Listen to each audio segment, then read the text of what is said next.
Senti, poi abbiamo queste domande che io ho cercato un po' di riassumere, no? Però una domanda abbastanza riguarda Roma, no? Perché effettivamente tu arrivi da un contesto geografico diverso, no? Dalla Maddalena, che comunque è un'isola e quindi è un bel salto, no? Passare dalla Maddalena a Roma. Ti sei trovato bene a Roma? Sì, Ti piace stare sì, a Roma?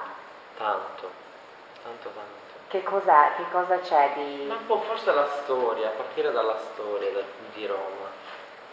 Poi sono andato a vivere, vabbè, io praticamente a maggio ho iniziato. Poi adesso tra l'altro ho comprato casa, quindi sono stabilito lì. Vivo da solo, con Miranda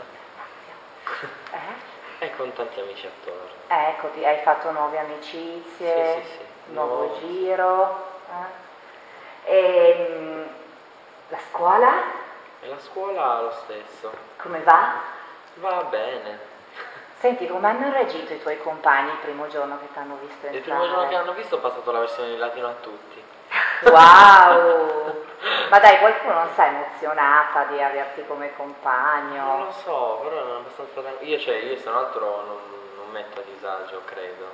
Per cui c'era molto magari io provenendo dal liceo classico, questo essendo un liceo scientifico, perché ho fatto il passaggio, provenendo dal liceo classico mi sono trovato a fare una versione comunque, cioè, che è una difficoltà media, Sì. però magari per chi fa uno scientifico è, più difficoltosa, per cui ho finito di fare la versione prima di tutto e passato. Quindi sei diventato Sì, subito no vabbè, tranquilli, amicone. non si fanno queste cose, l'ho sempre fatto. Ma senti, ma la fate la recita di Natale? Ti fanno cantare nella No, recita di Natale? no, purtroppo no. No? Va bene.